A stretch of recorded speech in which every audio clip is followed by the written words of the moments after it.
We're going to be looking at a Game 3 episode titled Don't Open the Door. Alright, so let's see what horror games we have to theorize about. Show me door number 1. Not bad. Feels a bit overplayed. Still waiting for Chapter 3's release. What about door number 2? Again. Look, I promise the timeline's coming. It's just taking a bit longer than I anticipated. Please. What about door number 2? Again. Look, I promise the timeline's coming. It's just taking a bit longer than I anticipated. Spoiler alert, if your lore gets simpler, my theories get faster. Just a thought. Give me another week and we'll It's true. do it. Okay, make it a few more weeks and I'll do it. But right now, for this week, I just need something that's a little less complicated. Please say door number 3 has the answer. Now this I can work with. That's good. Hello, Internet. Welcome to Game Theory, the show that loves the fact that both door and lore rhyme. And today we're gonna have a Lore. The lore?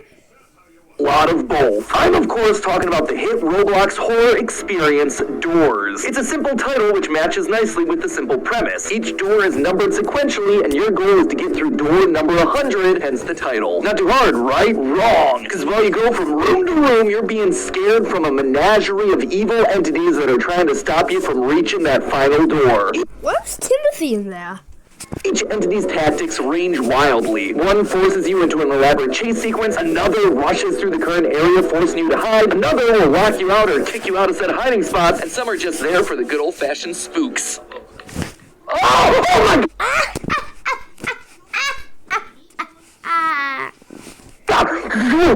This game really has it all. Good scares, good strategy, good puzzles, but of course it wouldn't be a true game theory horror experience without the secret ingredient, good lore. That's right, a game about walking through doors in a randomly generated hotel has got itself some lore. The developers have actually said the foundations of the story are basically in there already. They're just going to be revealing it slowly with each new update, which of course immediately got my attention. So I waited patiently for the Hotel Plus update that was due to come out in December, and then the update got delayed. Now, I hate when that happened. we've all seen our fair share of unpolished games and broken updates in the last few years. Enough naps in there.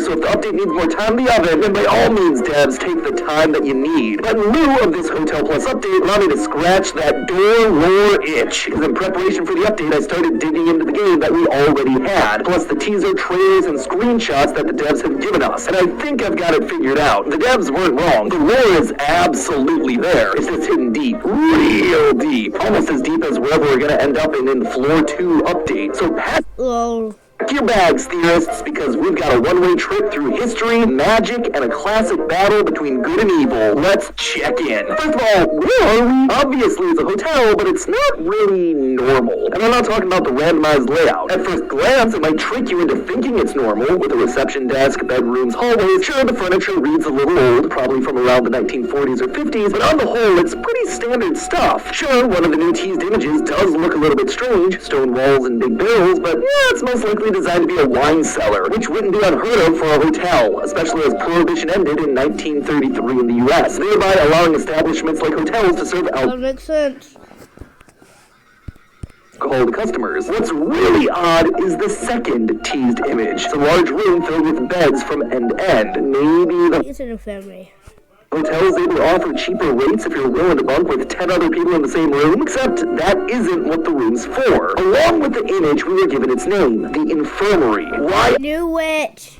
on earth would there be an infirmary in a hotel? I'll tell you why. It's because that's exactly what hotels were used for during the 1940s, especially during World War II. During the war, the country was in need of more hospitals for fairly obvious reasons, so they didn't want to have to build a bunch of new hospitals that would then become useless at the end of the war. So instead, they started working with private businesses to turn their establishments into makeshift hospitals. And hotels were candidate number 1 for this sort of thing. They had lots of elevators to transport patients and equipment. They had lots of rooms for people to stay in. And best of all, because of the war, people weren't traveling or going on vacation, so the hotels were largely going unused. So while it seems weird to see an infirmary in a hotel, it's actually not outside the realm of possibility. That, plus the 40s style of furniture, tells us that what we're exploring here is a haunted hotel that was an active hospital during World War II. And given the monsters roaming the hallways and the damage that we see across various rooms, it's unlikely that anyone has occupied this place since. So then,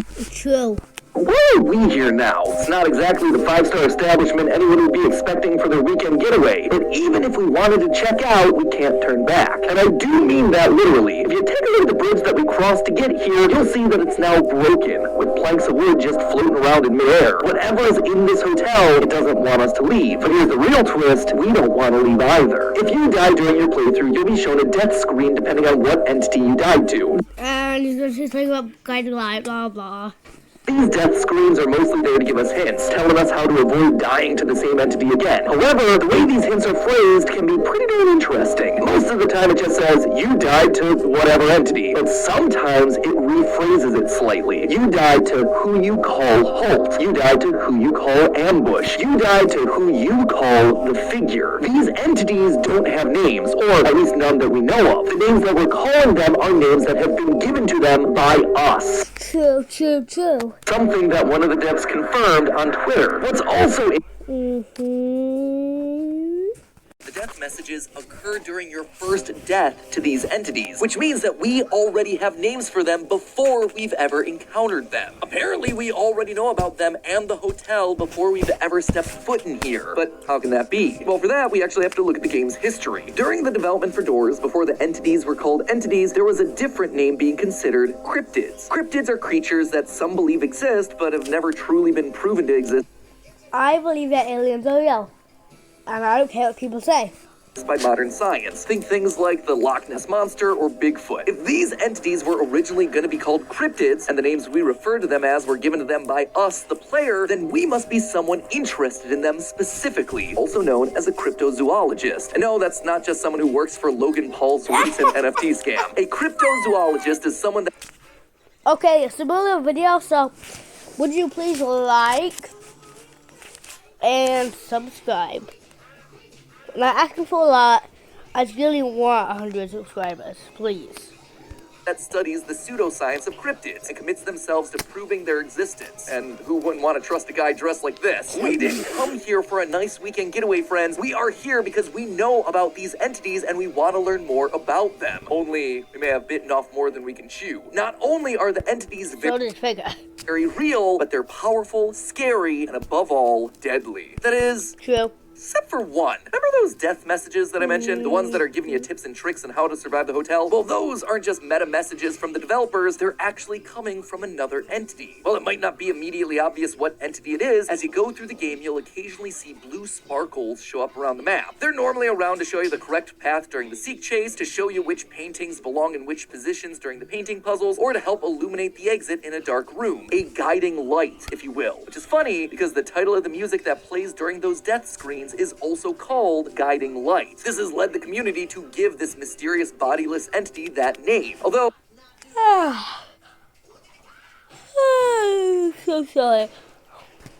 I'm not entirely convinced that this entity is completely formless. While the majority of the rooms indoors are typical hotel rooms, there's a chance for special rooms to spawn instead. One of those rooms is called the Courtyard, and it's True.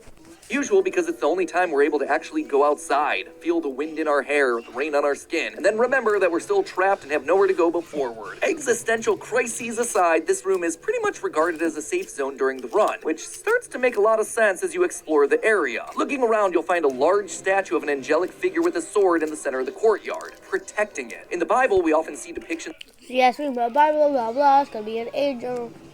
of angels with swords, both used for battle and for protecting. But they're also seen Anyway, let's continue. walls, helping them find their way either physically or spiritually. Now, I do it. what would that remind me of? It's Guiding Light, the entity that's trying to protect us. This isn't the only time religious iconography is used within the game either. A handful of paintings around the hotel are parodies of religious artwork, or have been named with more religious connotations, like the Last Supper, or these two called Temple and Tabernacle, respectively. One of the new items being added to the Hotel Plus update is a cross. The update trailer literally tells us the rules have changed while revealing this item, and showing Wait, can someone tell me if the sound is like really off? it stopping the entity rush dead in its tracks. It's a pretty useful tool to be sure, but it actually tells us a lot more about these entities that we're up against. The Christian cross is commonly used in pop culture as a weapon to ward off demons, evil True. spirits, and True. unnatural beings like vampires. True. Which means that these aren't just cryptids, they're demons, or at least something linked to the demonic. This in turn lends Had you Annabelle? support to the idea that the angelic statue in the courtyard is indeed guiding light, as angels are basically the exact opposite of demons. But that's not the only thing the cross reveals to us about the game's lore. Because, well, yeah, a cross stopping a demon in its tracks makes perfect sense. The developers didn't just take the easy way out. It would have been simple for them to implement the cross and just have the entity disappear when you use it, or have it freeze in place. Instead, they went the extra mile and gave it extra visual effects, which are definitely cool and add to the quality of the game, but also the specific symbol they use here tells us a lot. Upon first glance, most viewers will probably recognize the main symbol as the Star of David, a symbol of the Jewish faith, which might seem odd when connected to a cross and its powers over demons, but actually that wouldn't be looking at the full picture. Widening out your view, you can see that the Star of David is actually enclosed in a ring with writing and symbols in it. This actually aligns more with the precursor to the Star of David known as the Seal of Solomon, a symbol Nice. that supposedly gave King Solomon the power to command the supernatural, including demons. I see that. And now the pieces start falling into place. This symbol Yes. went on to become associated with the occult, but also with Christian, Jewish, and Islamic alchemists, which might explain the Islamic crescent that's being present at the center of the star. And yeah, believe it or not, but there's a lot of history with religious groups partaking in alchemy, specifically the whole turning lead into gold and bringing things to life from nothing part. It is some really wild stuff. In fact, it's that last one that's going to be important to us today. In the world of alchemy, when you create a living being from non-living things, that being is known as a homunculus. As the stories go, they were made in a variety of ways. Some are animals, while others are tiny Also, what the heck is that? little humans. Within Christian alchemy, the homunculus were supposed to be Christ-like, perfect beings made from nothing. But it would also grant its creator the ability to see and converse with demons and spirits, which if you were staying in a hotel filled to the brim with horrifying entities, I would imagine would be a useful tool to have on your side. So why am I bringing all this up? Well, there's always been one entity that bugged me. And no, it's not just because it killed me even when I did Is it Figure? I think it's Figure. Pick it up, Figure. what it told me to do. Do it. Oh, you're breathing. Yeah, okay. I was pressing Q or E. No! You can only revive and run once? No! The figure always felt like the odd one out. Most of these entities are ghostly figures, black and white with overly distorted faces. Seek may appear in a human form during the chase, but it's basically a collection of eyes and black goo. But True. the figure, it's a humanoid monster that's covered in flesh, bones, and teeth. Thematically, the figure just doesn't feel like it belongs until you look at how a homunculus is made. One method to create a homunculus is to combine Bow, skin, hair. bones, skin, and hair in a bag, and then bury that bag surrounded by horse manure for 40 days. Dig it up and hooray, you got yourself one stinky bag and supposedly a living creature. Now, let's just take a look at those ingredients again. Bones and flesh. Yeah. It's a perfect match for our pal, the figure. That's why this monster's different. The figure isn't a spirit or a demon like all the others. It's an actual monster created using living tissue. Imagine the scene, if you will. World War II is going on. People are being injured left, right, and center. A random hotel is transformed into a makeshift hospital in order to manage the amount of injured people throughout the city. People are dying agonizing deaths, and their angry spirits refuse to move on. Religious figures in the community, like nuns, offer to join in helping nurse these people back to health. But not everyone has good intentions. It's World War II after all. The Nazis are performing horrific experiments on the wounded. Experiments that'll fuse the injured, dying, and rotten Okay, that's not Figure. That's Stick. flesh, bone, and hair to create new life. The figure is born from these such experiments. Meanwhile, the prayers of the religious figures don't fall on deaf ears. They pray for divine intervention. They pray for an angel to protect them. And lo and behold, their prayers get answered. The guiding light traps the demons in the hotel, mixing up the rooms randomly, turning the hotel into a labyrinth that these entities get lost within. The hotel eventually falls into silence and obscurity. Nobody left inside, nobody willing to enter. The only thing that remains are stories of strange creatures that roam the hallways. Some ghostly, some made of flesh and bone. Most people would steer clear of a place like this, but one cryptozoologist took interest and decided to make a visit to this hallowed location. Guiding Light saw us and destroyed the bridge outside, stopping us from ever leaving. Not because they want us to perish, but because they know the secrets of this place have to remain hidden. And that, my friends, is what I suspect to be the lore. That was pretty good.